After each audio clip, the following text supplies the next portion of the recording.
بسم اللہ الرحمن الرحیم۔ السلام علیکم پیارے دوستو، آج کی کہانی کا ہمارا عنوان ہے شطرنج، چاول اور بادشاہ کا غرور۔ کہتے ہیں کہ بادشاہوں کے دربار میں سب کچھ ملتا تھا سوائے عقل کے۔ تاج پر سر ہوتا تھا مگر دماغ میں باد آوارہ بھری تھی۔ تخت ہوتا تھا، رعایا ہوتی تھی، ہاتھی گھوڑے لشکر، مگر نہیں ہوتی تھی تو ایک چیز سادہ سی ریاضی کی سمجھ۔ میں آج تم کو ایک قصہ سنانے آیا ہوں، ایسا قصہ جو بادشاہوں کی جہالت اور داناؤں کی خاموشی کو ایک ہی دائرے میں قید کر دیتا ہے۔ یہ قصہ صرف ایک کھیل کا نہیں، ایک سوچ کا ہے جو آہستہ آہستہ بڑھتی ہے اور جب پلٹ کر وار کرتی ہے تو سلطنتیں ہلا دیتی ہے۔ کہانی ہندوستان کے ایک عظیم بادشاہ کی ہے، عظیم اتنا کہ اس کی سانس بھی درباروں کے لیے قانون سمجھی جاتی تھی۔ اس کی مسکراہٹ سورج کا طلوع اور تیور شام کا اندھیرا بن جاتے تھے۔ وہ سمجھتا تھا کہ دنیا کی ہر چیز اس کے اختیار میں ہے سوائے موت کے۔ ایسے میں ایک روز ایک نوجوان دربار میں حاضر ہوا، خاموش طب، سادہ پوش، نظر جھکائے، انداز میں کوئی تمنا نہیں، اور ہاتھ میں ایک لکڑی کا تختہ۔ اس نے بادشاہ کے سامنے شطرنج کا کھیل پیش کیا۔ بادشاہ کو تجسس ہوا، وہ کھیلنے بیٹھا۔ چند چالیں چلی، مات ہوئی، دوبارہ کھیلا، پھر مات، بار بار ہر بار۔ مگر اس نوجوان کے انداز میں ایک عجیب سکون تھا، نہ فخر نہ تمسخر، صرف خاموشی اور حکمت۔ بادشاہ اتنا متاثر ہوا کہ کھڑے ہو کر بولا، اے نوجوان، مانگ جو مانگنا ہے، میں تجھے سونا دوں گا، چاندی، ہیرے، موتی، یا اگر تو چاہے تو آدھی سلطنت۔ نوجوان نے نگاہ اٹھائی، مسکرایا اور بولا، بادشاہ سلامت، مجھے کچھ نہیں چاہیے، بس آپ کی شطرنج کی پہلے خانے پر ایک دانہ چاول رکھ دیں، دوسرے پر 2 اور تیسرے پر 4 اور یوں ہر کھانے پر پچھلے سے دگنے چاول، صرف اتنا کافی ہے۔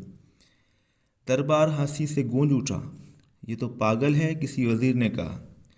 بادشاہ سلامت، آپ نے آدھی سلطنت کی بات کی ہے اور یہ چاول مانگ رہا ہے، یہ تو معمولی بات ہے، دوسرے نے کہا۔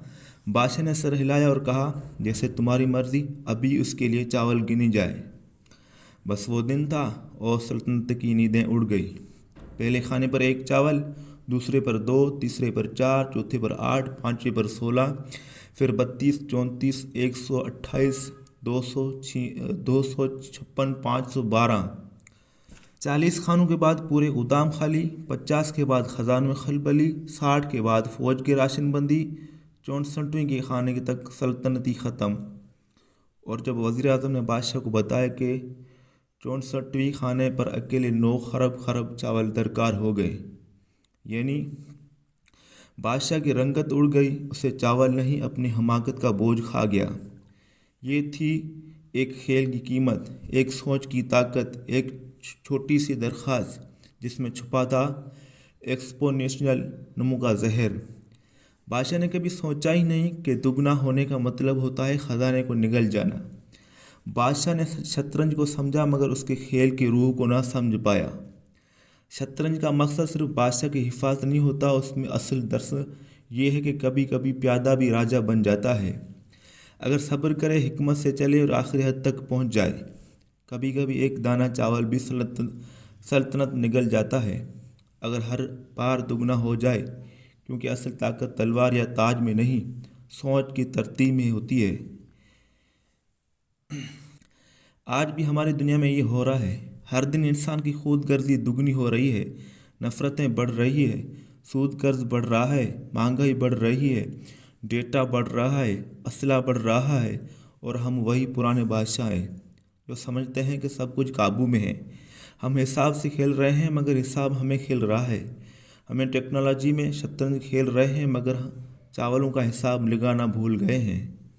اگر تم آج بھی ایک دانے سے شروعات کرو، 64 قدم بعد تم پوری دنیا کو حیران کر سکتے ہو، لیکن شرط یہ ہے کہ ہر قدم پچھلے سے دگنا ہو، محنت میں، علم میں، اخلاص میں، نیت میں، قربانی میں۔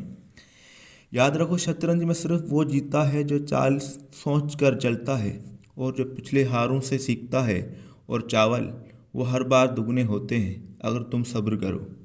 بس یہ قصہ ہے چاولوں اور شطرنج اور انسان کے عقل کا۔ تم اگر بادشاہ بننا چاہتے ہو تو پہلے اس دانا نوجوان کی طرح سوچنا سیکھو، کیونکہ اصل بادشاہی تخت پر نہیں سوچ میں ہوتی ہے۔ تو پیارے دوستو، ویڈیو کیسی لگی؟ ویڈیو